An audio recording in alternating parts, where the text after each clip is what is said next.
My son punched me at his wedding, then begged me to cover his $1.2 million gambling debt. The first thing I felt wasn't the pain, it was the shock. The sickening thud of his hand against my shoulder, a sound that ripped through the distant wedding music like a tear in fine silk. My son, my only child, had just punched me at his own wedding, and in the next breath, he was on his knees, begging me to cover his $1.2 million gambling debt. Just moments before, the Harbor Watch Club ballroom had been a picture of Southern perfection. Crystal chandeliers glittered over polished oak floors, and the air, thick with the scent of magnolias and salt from the Charleston harbor, buzzed with laughter and champagne toasts. It was 8:41 p.m., a night meant for celebration. But here, tucked away in a service alcove behind the main hall, the celebration felt a world away.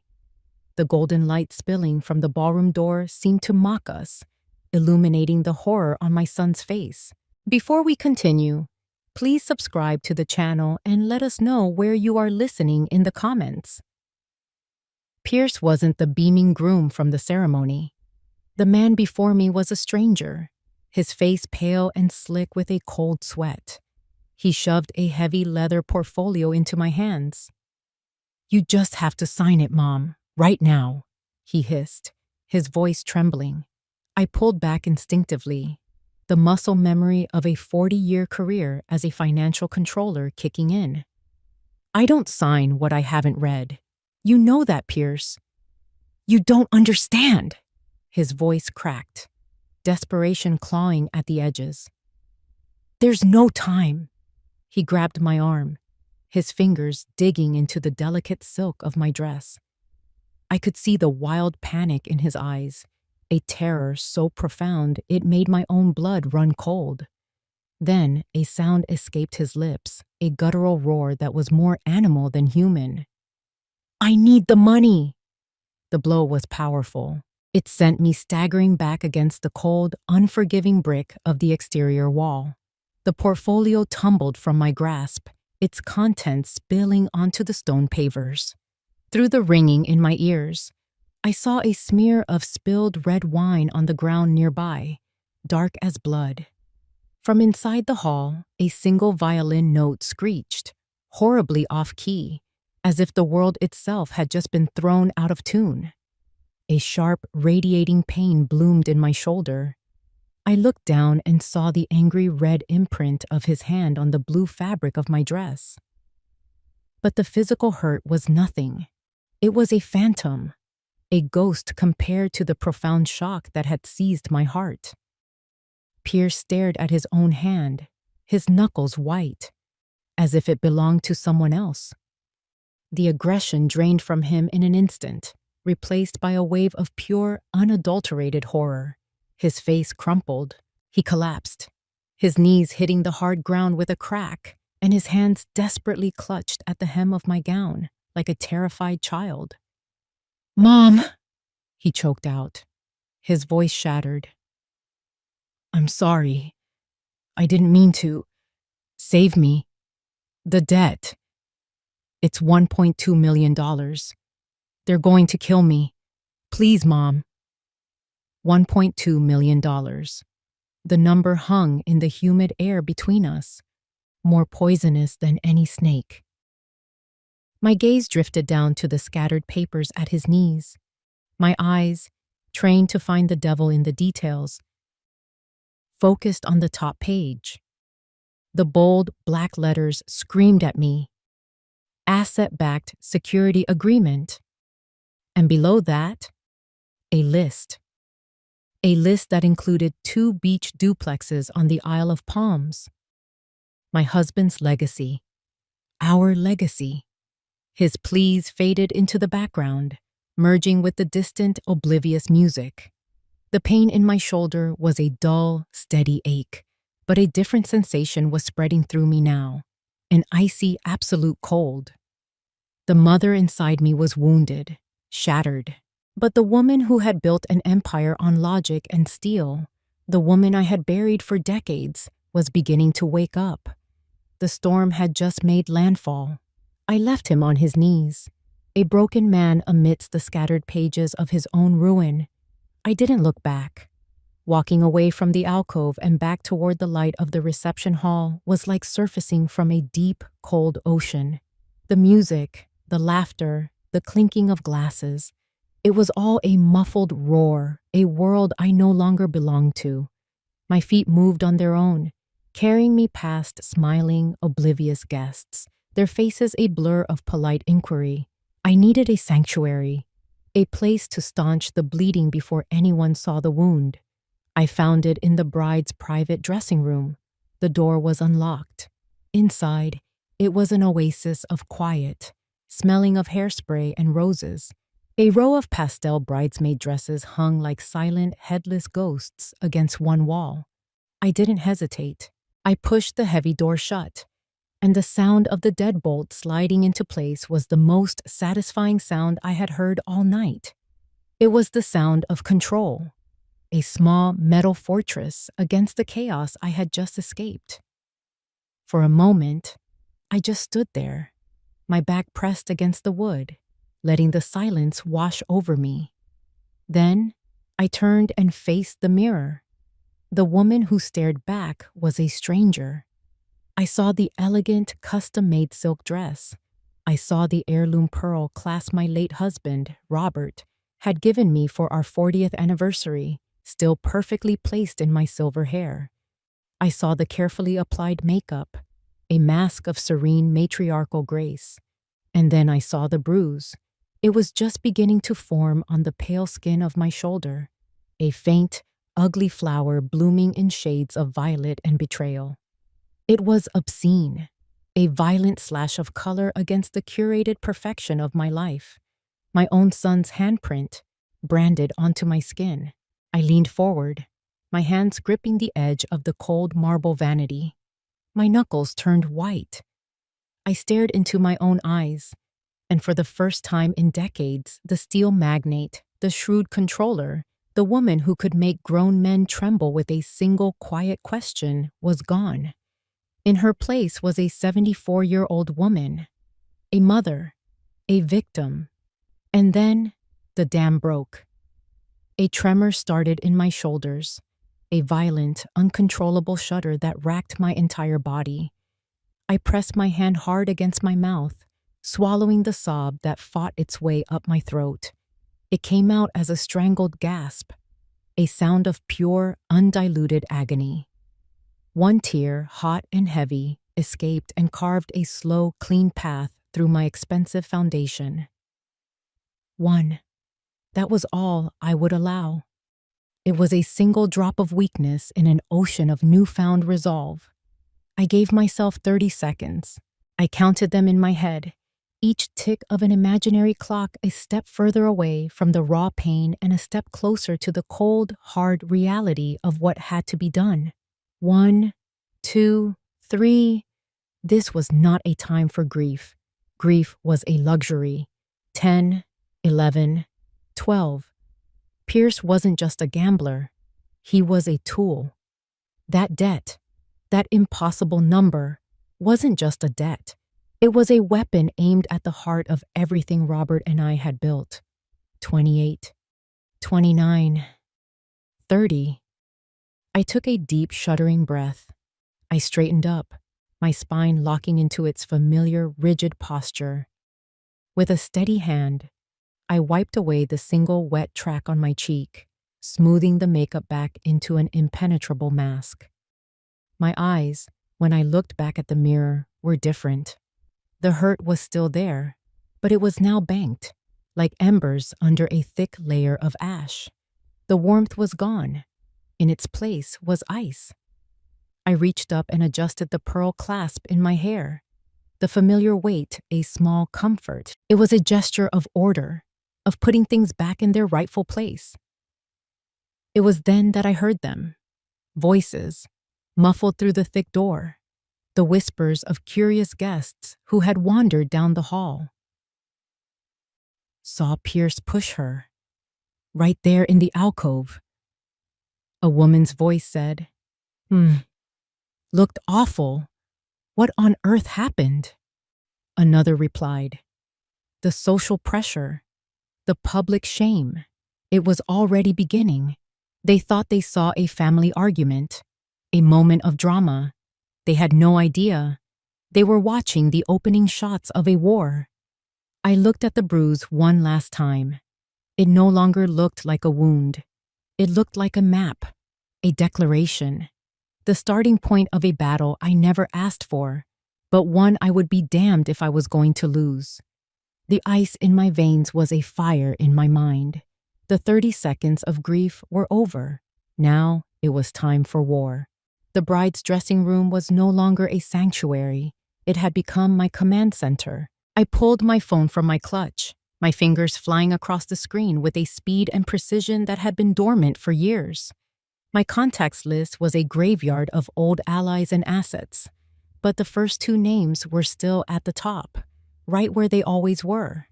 First, David Chen, my lawyer for 30 years, a shark in a bespoke suit who had helped Robert and I build our fortress brick by legal brick.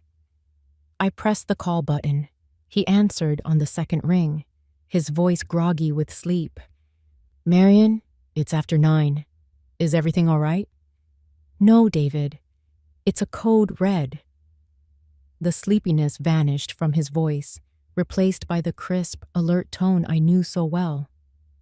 What's happened? I started pacing the small room, the plush carpet doing little to soften my determined steps. Pierce is in trouble, deep trouble. I need you to freeze everything. Effective immediately. Lock down my personal accounts, the trusts, the municipal bonds, everything. No one moves a dime without my direct verbal confirmation. Understood? Understood, he said. I could hear the faint sound of a keyboard clicking on his end. What's the threat? A wedding planner named Sterling Koch. He's the one who organized this whole affair. I need to know everything about him. His financials, his business partners, his shell corporations, where he ate breakfast yesterday. I want a full workup on my desk before sunrise. Sterling Koch, he repeated. Consider it done. Marion, what did Pierce do? I stopped in front of the vanity and picked up a black eyeliner pencil. There were no notepads here, only thick embossed cocktail napkins. I started scribbling on one. He tried to get me to sign over the Isle of Palms duplexes to cover a $1.2 million gambling debt he apparently owes to Mr. Koch. A sharp intake of breath on the other end of the line. 1.2 million? Jesus, did you sign? What do you think, David? I said, my voice flat. I'm sending you a picture of the document he dropped. It's a security agreement. I want you to tear it apart, find every loophole, every illegal clause. I want to be able to strangle them with it in a court of law. I'm on it, he said, his voice now a low growl. The fortress is on lockdown. Nothing gets in or out. Good. I hung up without saying goodbye. There was no time for pleasantries.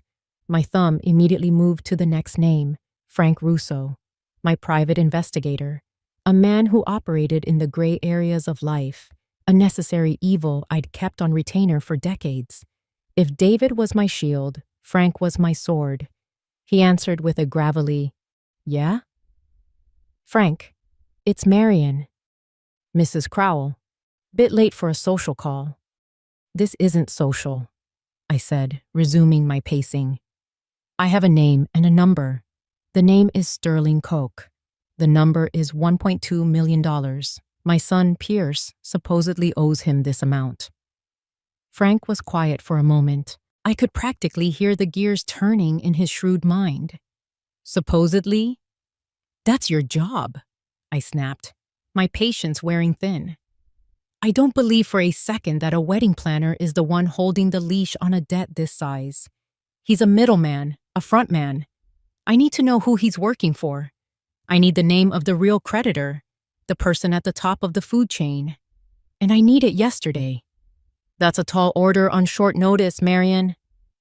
Then get a ladder, Frank, I shot back. my voice dangerously low.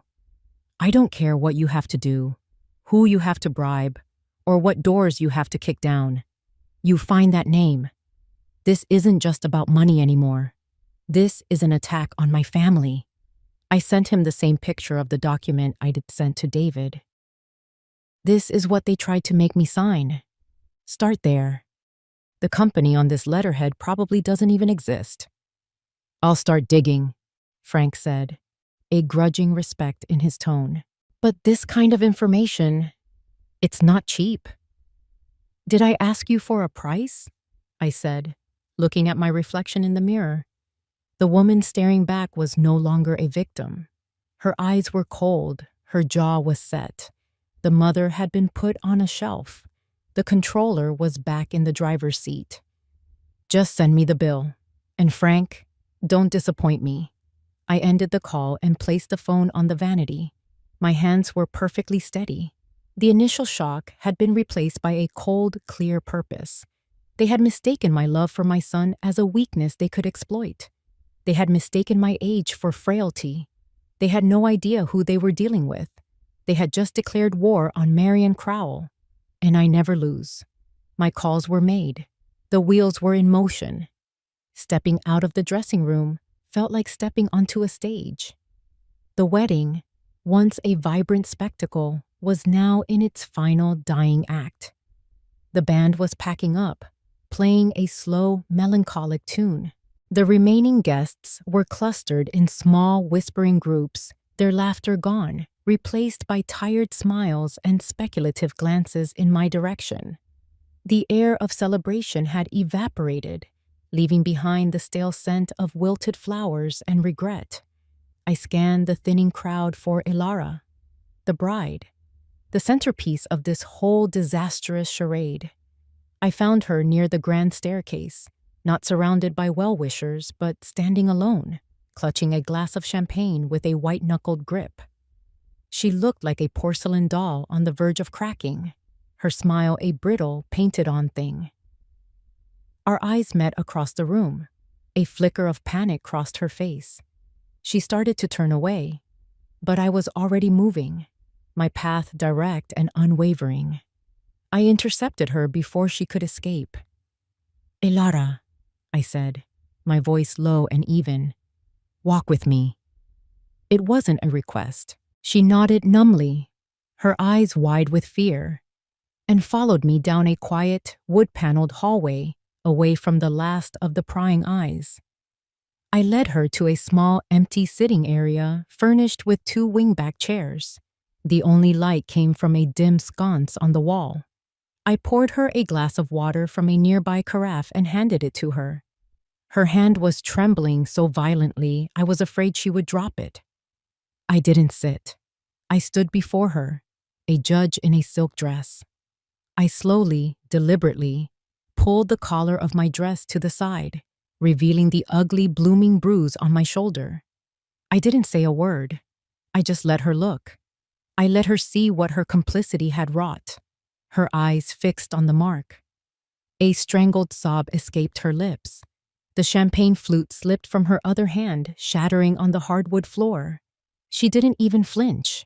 Her face, already pale, lost its last trace of color. The carefully constructed dam of her composure crumbled into dust. He said if I didn't do it, my brother—" she stammered, tears now streaming freely, cutting black tracks of mascara down her cheeks. "Mrs. Crowell, I'm so sorry. I was so scared. I didn't know what else to do." I reached into my clutch and pulled out a clean silk handkerchief, pressing it into her hand. My expression remained unchanged. "Tell me everything." And she did. The story tumbled out in a torrent of guilt and fear. It was a story about her younger brother, Ben, a 22-year-old kid with a rare heart condition, wasting away on a hospital waiting list for a transplant he couldn't afford. Then, like a miracle, Sterling Koch had appeared.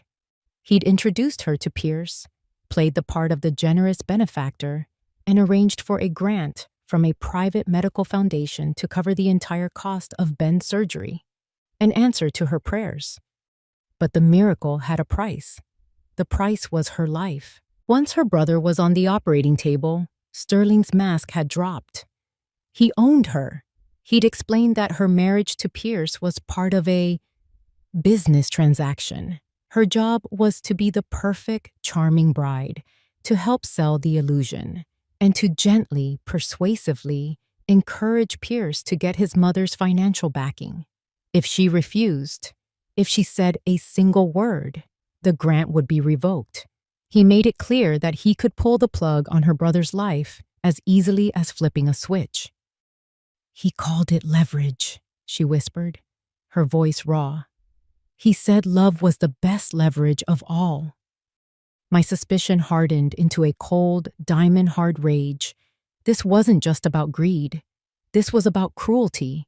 It was a level of sadism I hadn't anticipated. "Do you have proof?" I asked, my voice dangerously quiet. She nodded frantically, fumbling for her phone. Her hands shook as she unlocked it and navigated to her email. She held it out to me. The screen's cold blue light illuminated her tear-ravaged face. There it was, an email from something called the Palmetto Health Trust. The subject line read, "Funding confirmation.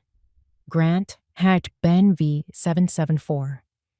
It was a formal, sterile confirmation of a $250,000 grant for the life-saving surgery of Benjamin Vance. It was also a death warrant, a digital chain around her neck. I looked from the phone back to the terrified young woman in front of me. She wasn't a villain. She was a hostage, another pawn in Sterling's twisted game. And in that moment, my anger toward her dissolved, replaced by a cold, calculated compassion.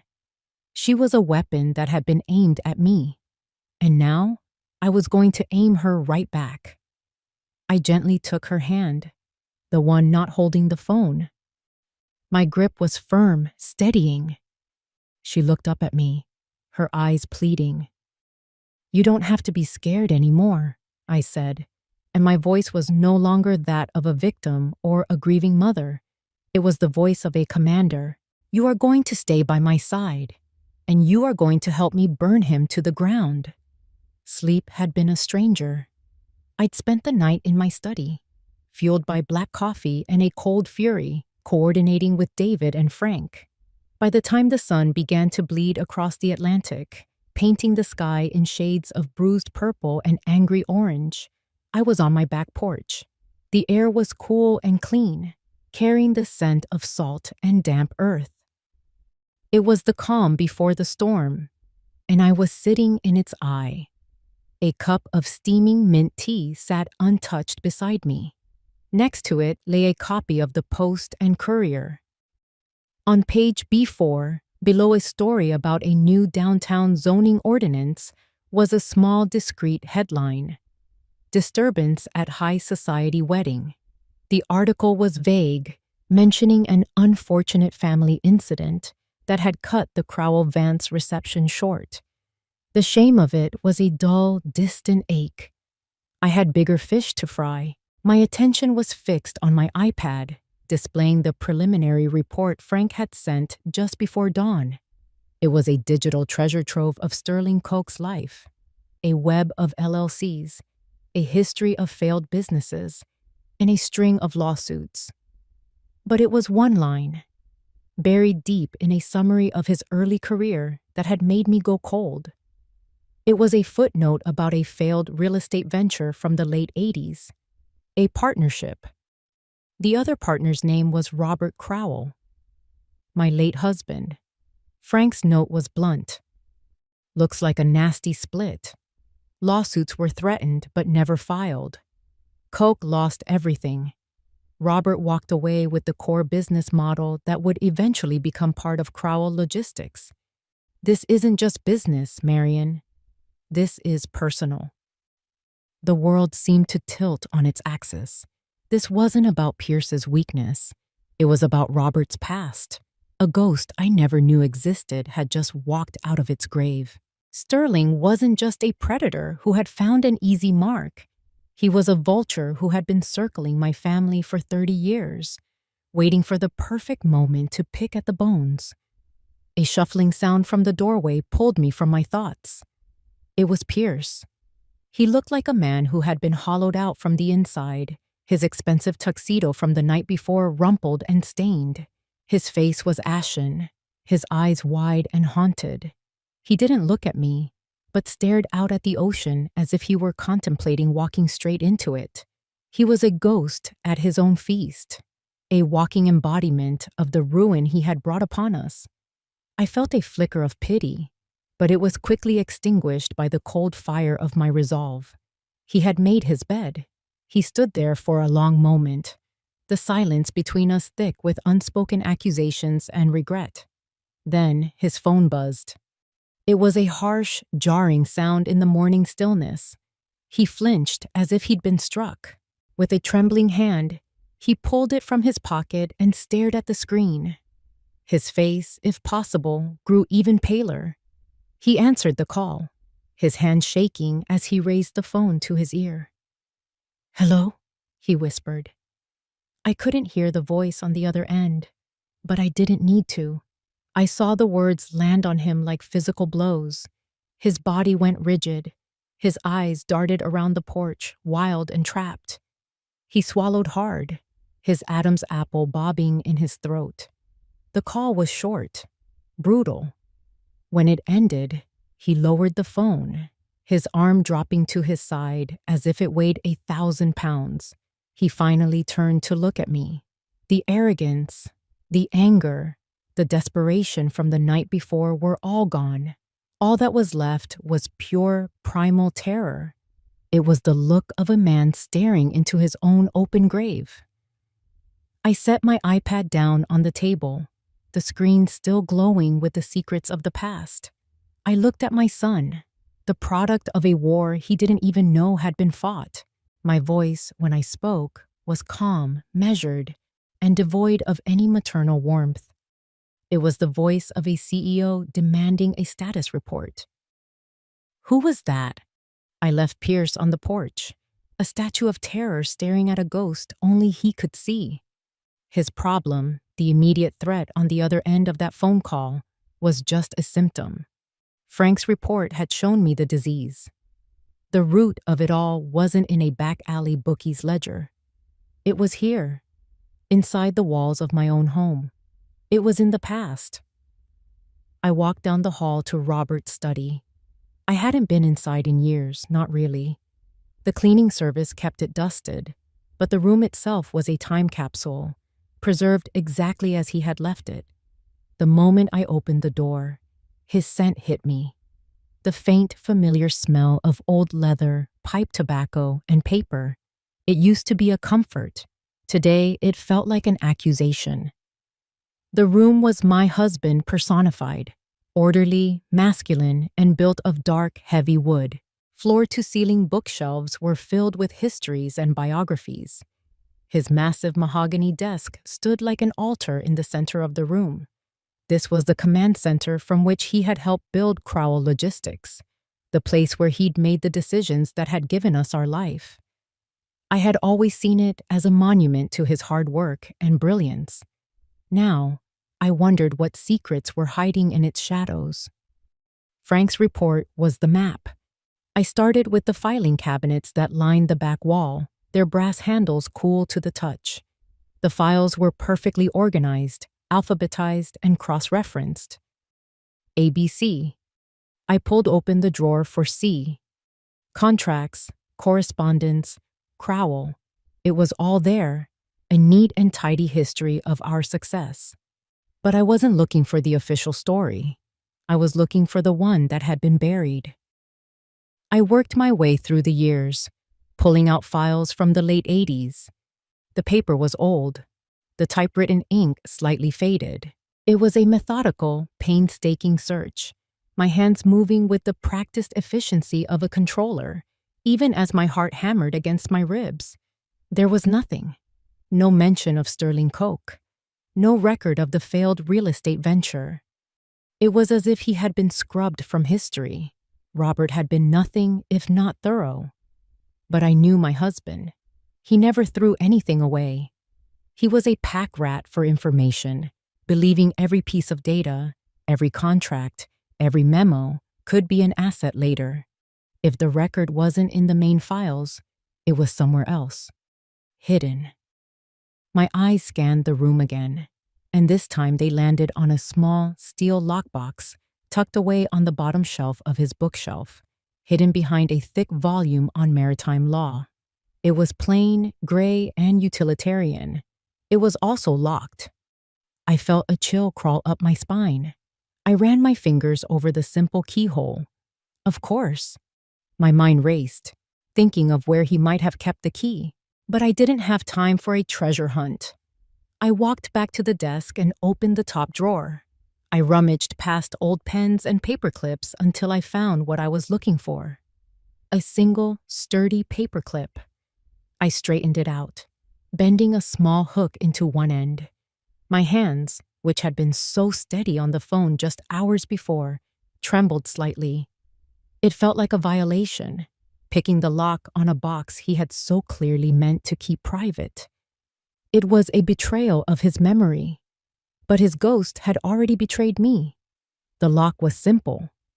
After a few tense moments of probing, I felt the telltale click. The lid sprang open with a soft metallic sigh. The box smelled of dust and time. Inside, there was only one thing. A single, thick manila folder, yellowed with age. On the tab, in Robert's familiar, strong handwriting, were two words: Coke and Crowell. My breath caught in my throat. I lifted the folder out and carried it to the desk, sinking into Robert's large leather chair. With a deep, steadying breath, I opened it. It was all there. The birth and death of a partnership. Initial plans. Architectural drawings for a series of innovative warehouse designs, and projections showing immense profitability. The ideas were brilliant, ambitious, and the notes, in the early pages, were filled with a shared excitement. I saw Sterling's enthusiastic scrawl next to Robert's more measured script. They had been partners, equals.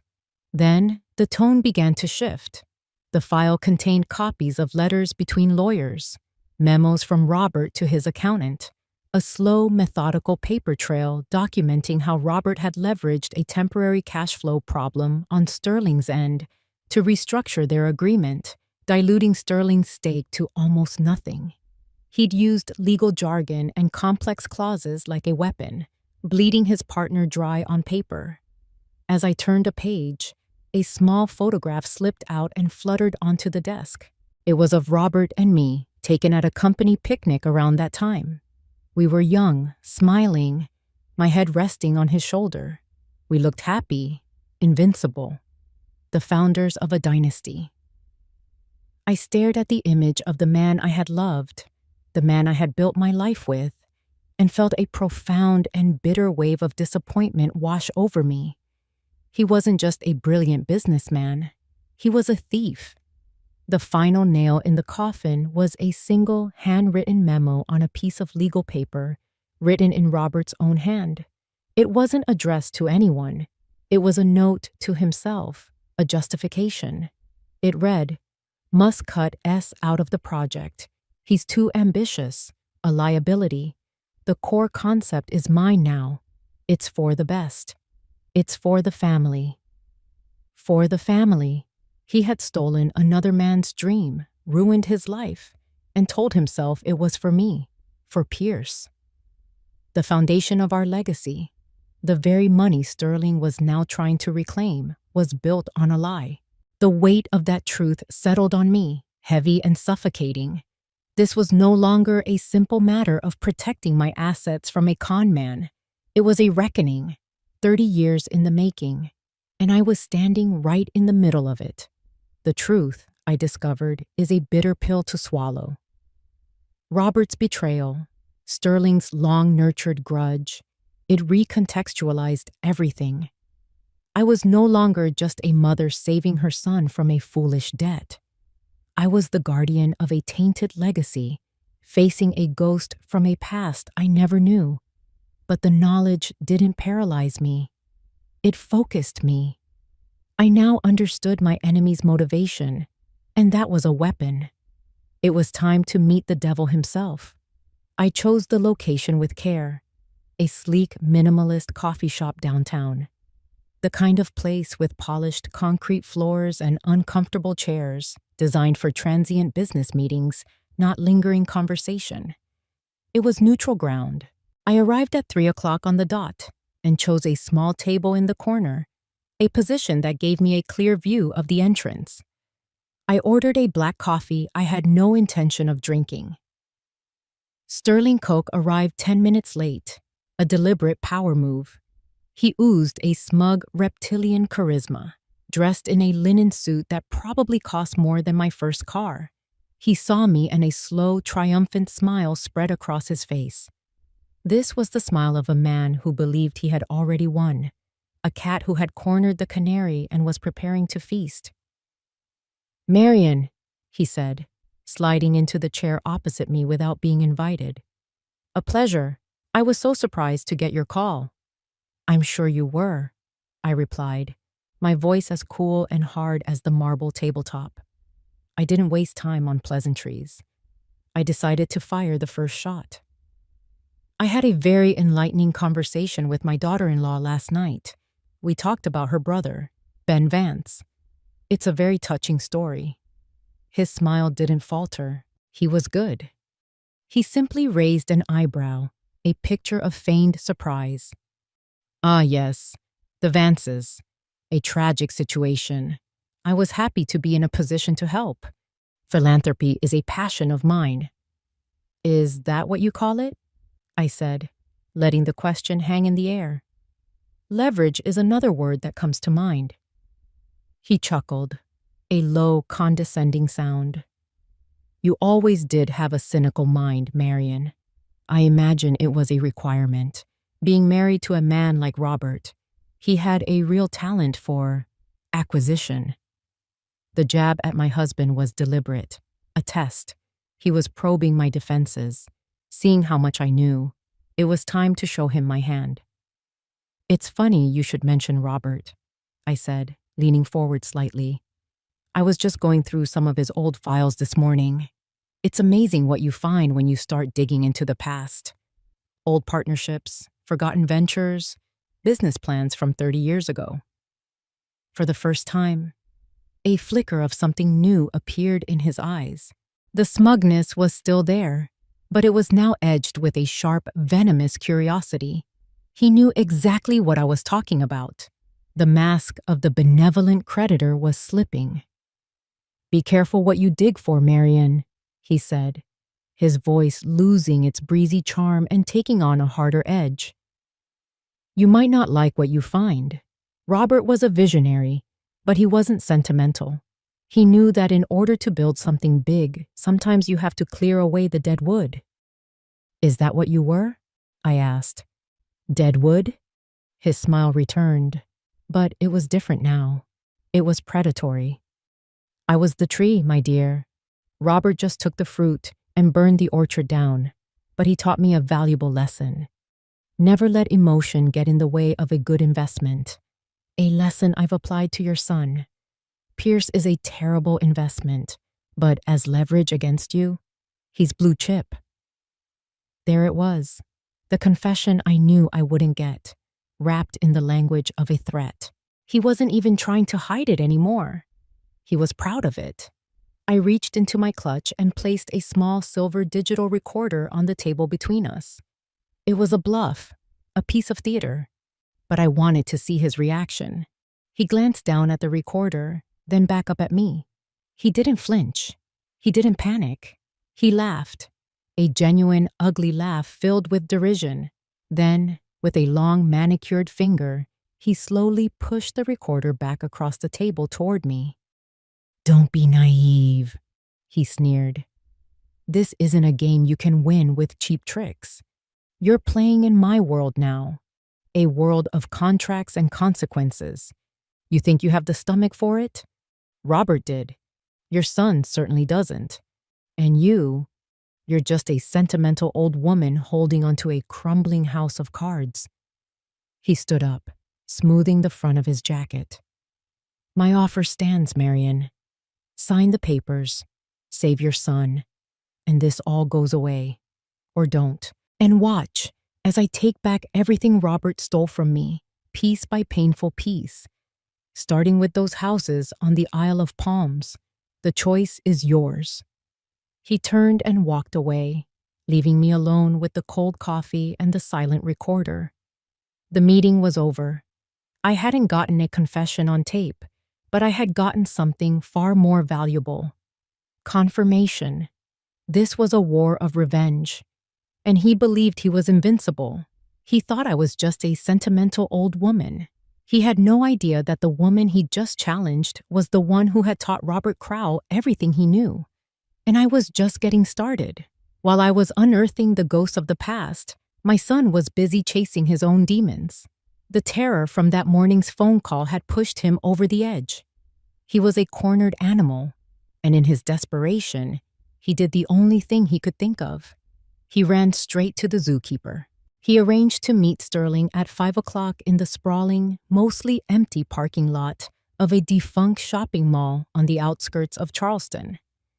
It was a concrete wasteland, baking in the oppressive heat of the late afternoon sun. Heat shimmered off the asphalt in waves, distorting the air, a perfect reflection of the distorted reality Pierce now found himself in. Sterling was already there, leaning against a sleek black Mercedes, the picture of calm indifference. He was checking his watch as Pierce's rented BMW screeched to a halt a few feet away. Pierce stumbled out of the car before it was even fully in park, his face slick with sweat, his eyes wild with a frantic energy. "You!" Pierce shouted, his voice cracking as he stormed toward Sterling. "What the hell was that this morning? That wasn't your guy. That was someone else. Someone who wants to get paid now." Sterling didn't even flinch. He simply pushed himself off the car and folded his arms, a look of mild disappointment on his face, as if scolding a child who had failed a simple test. "Of course it wasn't my guy, Pierce. Do you really think I get my own hands dirty? I'm a facilitator, a connector. I connect people who need money with people who have it. And those people, as you've discovered, have very little patience." The calm, rational explanation seemed to enrage Pierce even more. The last vestiges of his composure shattered. You promised you'd handle it. You said all I had to do was get my mother to sign and you'd take care of the rest. Now they're coming for my life." In a blind fury, Pierce lunged forward and grabbed a fistful of Sterling's expensive linen suit, shoving him back against the car. "You set me up! You threw me to the wolves!" For a moment, there was a flash of genuine violence, but Sterling remained utterly unruffled. He looked down at Pierce's hand clutching his lapel, then back up at Pierce's face. He didn't raise his voice. He didn't struggle. With a slow, deliberate movement, he took Pierce's wrist in his hand and calmly, but with surprising strength, peeled his fingers away from the fabric. He smoothed his jacket, his expression one of pure disdain. "Don't be so dramatic," Sterling said, his voice a low, chilling murmur. "I am handling it. The plan is proceeding exactly as it should. The only variable, the only problem in this entire equation is your mother." He took a step closer, invading Pierce's personal space, his voice dropping even lower, becoming almost hypnotic. "She's the one being stubborn. She's the one putting your life at risk because she can't let go of a little bit of money. I'm trying to save you, Pierce, but I can't do it alone." Pierce stared at him, his chest heaving, his anger beginning to curdle into confusion. The sun, low in the sky, streamed through the windows of the parked cars, striping his face with bars of light and shadow, a prisoner in a cage of his own making. What are you talking about?" he stammered. "I'm talking about your survival," Sterling said, his eyes locking onto Pierce's. "This is not my fault. It's hers. She's holding the key to your cage. All you have to do is convince her to use it. Go home. Talk to her. Make her understand what's at stake. Make her see reason. Do whatever it takes. Cry. Beg. Remind her how much she loves her only son. He patted Pierce's shoulder, a gesture that was meant to seem paternal but felt like a snake's caress. Go home and convince your mother to do the right thing, Pierce, if you still want to see tomorrow. Sterling turned, got into his car, and started the engine.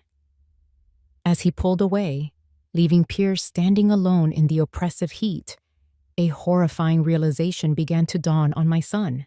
He looked down at his own trembling hands. He wasn't Sterling's partner. He wasn't even a client. He was bait, a pawn in a game so vast and so old, he couldn't even see the edges of the board.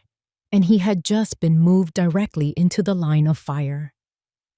By 8 o'clock Monday night, my husband's study was unrecognizable. The scent of old leather and tobacco had been replaced by the sharp, acidic smell of black coffee brewed by the pot. The once orderly desk was now buried under stacks of documents, financial statements, and legal briefs. What was once a quiet room for reflection had become a war room, and I was its general. The centerpiece of the room was my large computer monitor, its screen split into 4 glowing rectangles. In the top left was my own face, illuminated by the screen's cold light. In the top right was Elara, sitting beside me, no longer a terrified bride, but a quiet, resolute witness. Her eyes were clear, her hands steady. The bottom 2 squares held the faces of my soldiers.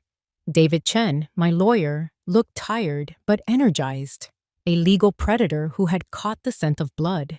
And Frank Russo, my investigator, his face a mask of shadows in his dimly lit office, looked like a bulldog ready to be let off his leash. We were a 4-person army, assembled to dismantle one man's empire of revenge. All right, Frank's gravelly voice crackled through the speakers. Let's run it down one more time. My team traced the funding for the Palmetto Health Trust. It's a ghost. The money didn't come from some benevolent foundation. It was funneled through 3 separate LLCs, all of which led back to a holding company owned and controlled by one Sterling Koch. It's textbook money laundering used to create the leverage he needed to control Elara. It's blackmail, plain and simple. David chimed in, his voice sharp and precise. And that blackmail is the predicate for wire fraud, extortion, and a dozen other felonies. The security agreement he had Pierce try to sign is predatory to its core. The interest rates are usurious. The terms are unconscionable. We can tear it to shreds in civil court. But a civil suit isn't enough, I said, looking at each of them in turn. That's his home turf. He'd tie us up in a litigation for years, bleed us dry with legal fees. He'd enjoy that. We can't just win. We have to annihilate him. We have to end this now. I looked over at Elara. In front of her on the desk was a multi-page document David had drafted. A sworn affidavit detailing every conversation, every threat, every moment of her ordeal with Sterling. She picked up a pen. Her hand didn't shake. She signed her name on the final page with a firm, deliberate stroke. She was no longer a pawn. She was a queen, ready to make her move. She slid the document across the desk to me. Good, I said, tapping the signed papers. This is our ammunition. Frank, you have the financial crimes. David, you have the legal framework. Elara, you are the living, breathing proof of his cruelty. I paused, taking a breath. And I have the motive. I held up the single, handwritten memo from Robert's lockbox, the one I had shown them earlier. This is the why. This is about a 30-year-old grudge. He doesn't just want the money. He wants to destroy Robert's legacy. He wants to see me, my son, and our family name ruined. He's driven by ego and revenge, and that makes him predictable. He believes he's the smartest man in the room. So we build a smarter room, David said, a slow smile spreading across his face. And we invite him into it. Exactly, I replied. The plan had been forming in my mind all day. A cold, perfect piece of machinery.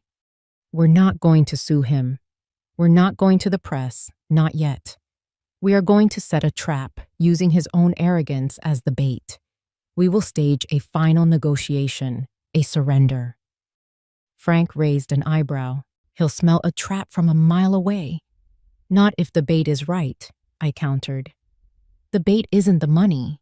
The bait is me. He thinks I'm a sentimental old woman, broken by her son's betrayal. He's expecting me to fold to save Pierce. We're going to give him exactly what he expects to see. I looked directly into the camera, my voice dropping, taking on the tone of command I hadn't used in years. He won't expect us to use his own truth against him. He thinks the past is his secret weapon. We're going to make it his public execution. Here's the plan. David, you will prepare all the necessary legal documents for the transfer of the Isle of Palms properties. Make them look perfect, ironclad. Frank, I want your people ready. I want them discreet, but I want them there. Elara, I said, turning to the young woman beside me. You are the key.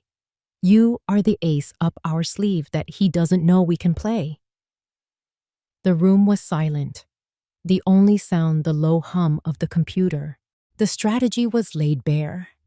It was audacious, dangerous, and had a dozen points of failure.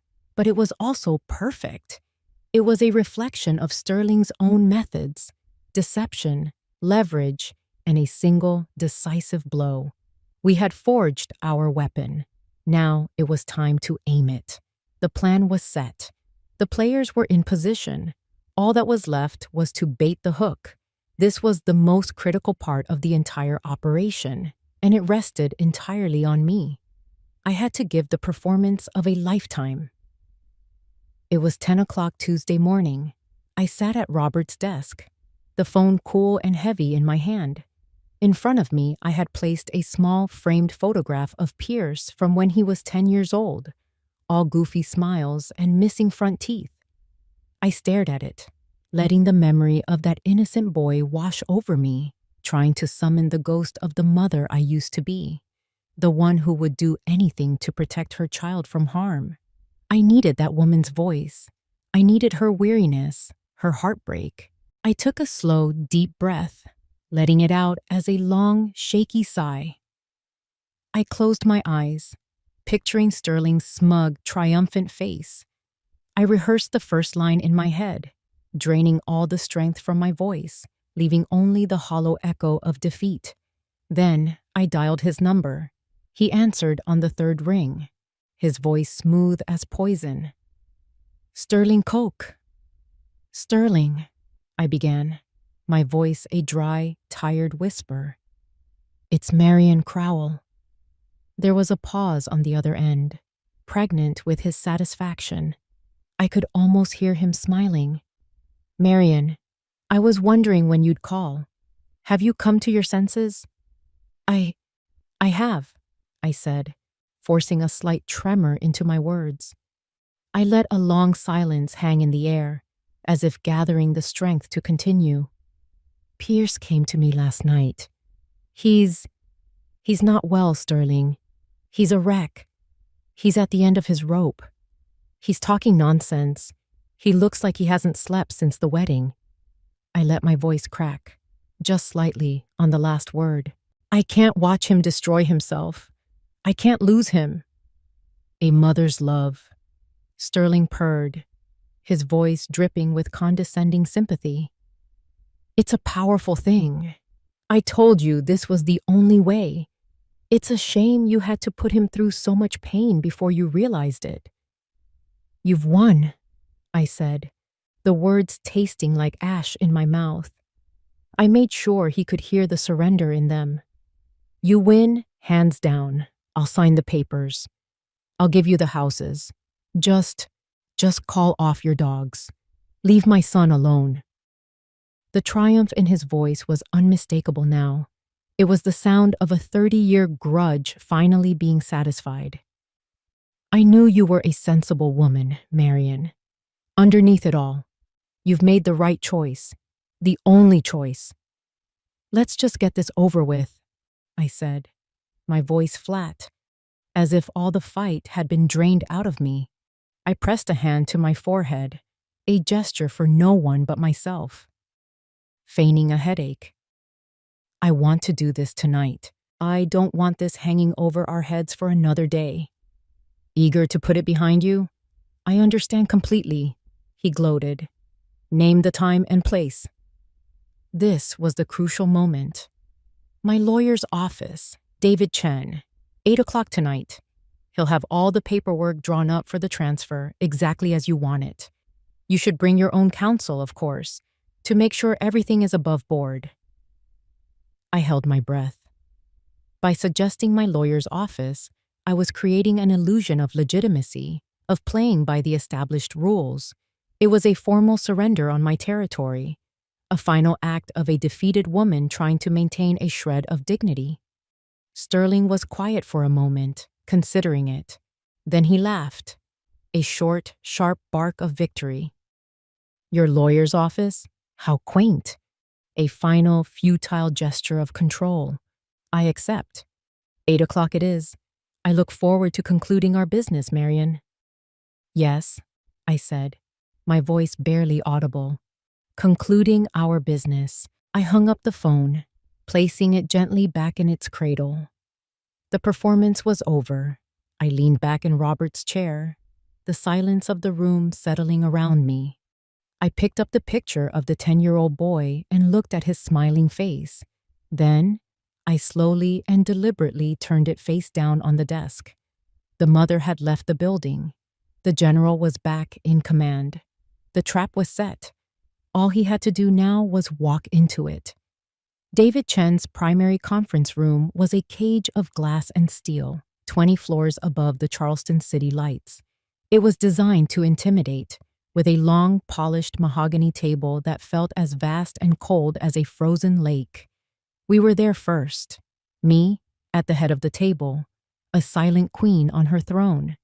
David, to my right, his files arranged before him with surgical precision, and Ilara to my left, a study in calm resolve. Pierce was there too, slumped in a chair near the door, a ghost at a feast he didn't understand. I had simply told him his presence was required to finalize the agreement.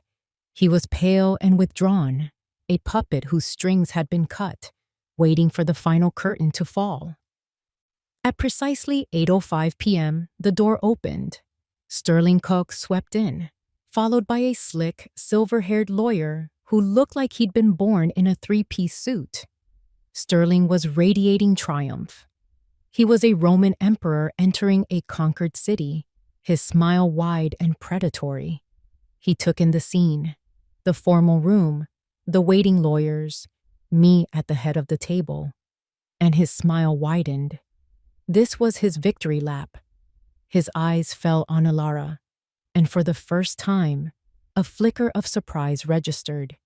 He quickly masked it, his gaze then shifting to Pierce, dismissing him with a look of contempt. Marion, Sterling boomed, taking a seat directly opposite me. Punctual, I like that. Shall we get down to business? I have a celebratory dinner to get to. By all means, I said, my voice quiet. I nodded to David. David Chen stood up. He did not open the file containing the property transfer agreements. Instead, he picked up a remote and clicked it. A large screen on the wall behind me hummed to life. Thank you all for coming, David began, his tone formal and cold, the voice of a man addressing a courtroom, not a conference room. Mr. Cook, you and your counsel are here tonight under the impression that we are finalizing a transfer of assets. That impression is incorrect. Sterling's smile tightened at the edges. His lawyer shifted uneasily in his chair. What is this, Chen? Some last-minute gamesmanship? Not at all, David said smoothly. This isn't a negotiation. It's a notification. He clicked the remote again. The first document that appeared on the screen was the sworn affidavit Elara had signed the night before. Her signature, large and clear, was visible at the bottom. "We'll begin with the testimony of Miss Elara Vance," David said. "In this document, she details a systematic campaign of blackmail and coercion, in which you, Mr. Koch, exploited the life-threatening medical condition of her brother to force her into a sham marriage with Mr. Crowell for the express purpose of fraudulently acquiring his family's assets." Sterling stared at the screen, then at Elara, who met his gaze without flinching.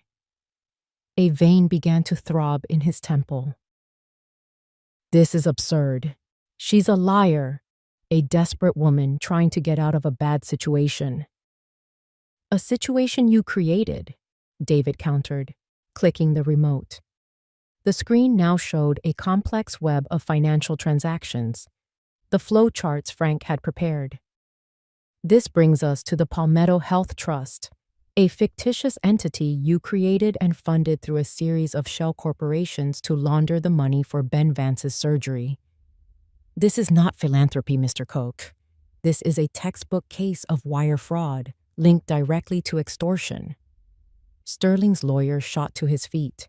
"My client will not sit here and be subjected to these baseless slanders. We are leaving." "I wouldn't advise that," David said, his voice dropping an octave. The door to the conference room opened, but it wasn't a security guard. It was a woman with a notepad and a press pass hanging from her neck, followed by two uniformed Charleston police officers. They stood silently, blocking the only exit. Sterling stared at them, his face a mask of disbelief. The color drained from his cheeks.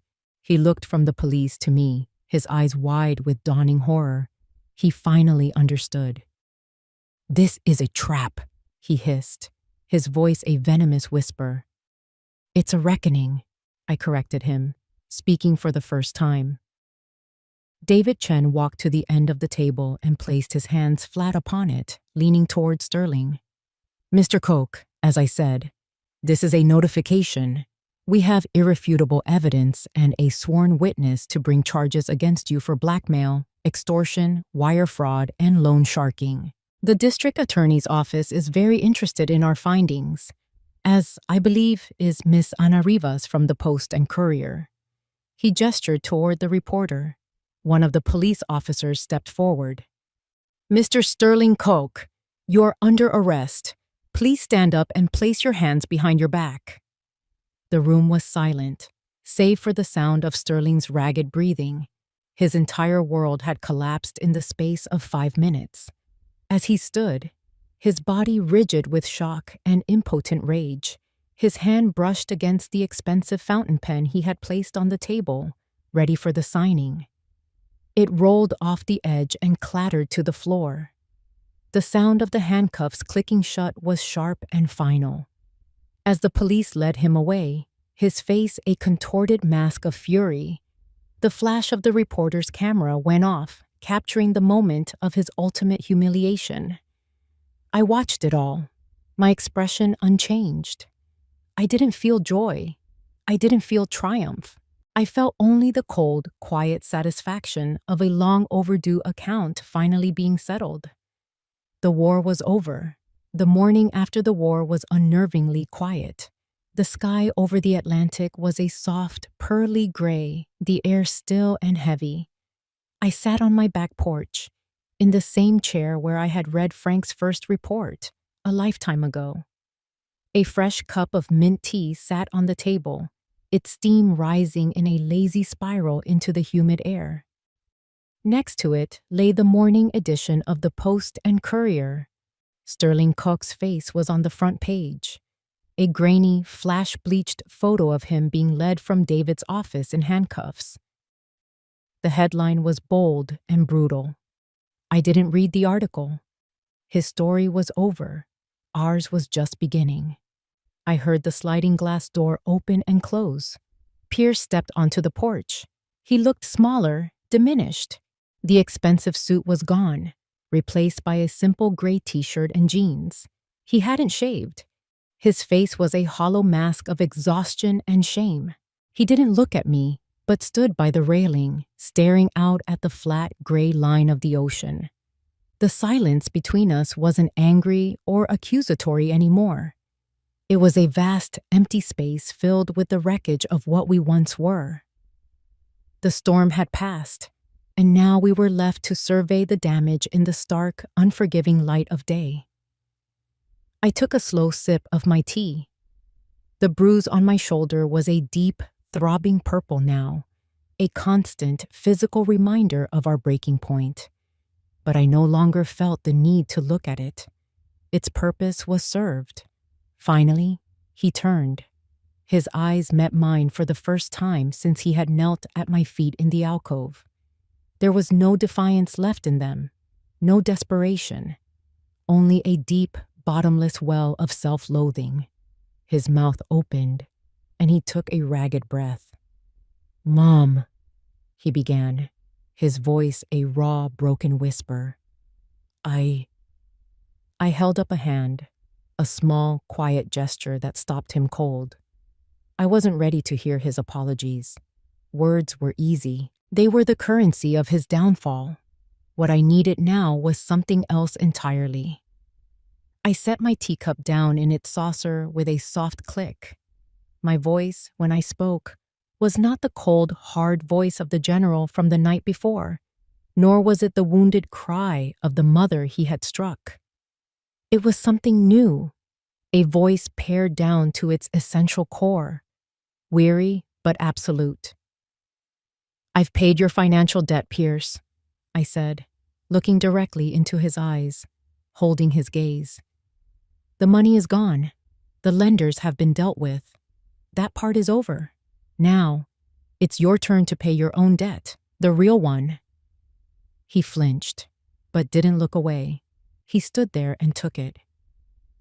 "This sickness you have," I continued, "the gambling, the lies, the weakness that allowed a man like Sterling Cock to sink his teeth into you, that is your debt to pay, not to me, to yourself." I reached over and picked up a small white envelope that had been sitting next to the newspaper. I slid it across the table toward him. "I've registered you at a treatment center in Asheville. It's a good place, quiet, in the mountains. They specialize in addiction and behavioral counseling. The car will be here at 9 o'clock this morning to take you to the airport." Inside the envelope was a one-way plane ticket. "Whether you get in that car," I said, my voice unwavering, "is your choice. It is the first real choice you will have made in a very long time. You can stay here and continue to be this broken man, or you can get in the car, go to that mountain, and begin the long, hard work of becoming someone else. Someone better." There was no easy forgiveness in my voice. There was no comforting embrace. The wound between us was too deep for a simple bandage. Forgiveness wasn't a gift I could give him. It was something he would have to earn from himself, one painful step at a time. I had simply cleared the path and pointed the way. He looked down at the envelope, then back at me. Tears welled in his eyes, but he didn't let them fall.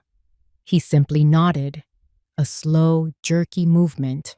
He picked up the envelope, his fingers tracing the outline of the ticket inside. He didn't say thank you. We both knew we were far beyond that. He turned and walked back into the house, leaving me alone on the porch. The car would be here in an hour. I didn't know if he would be in it. I picked up my tea and looked out at the ocean.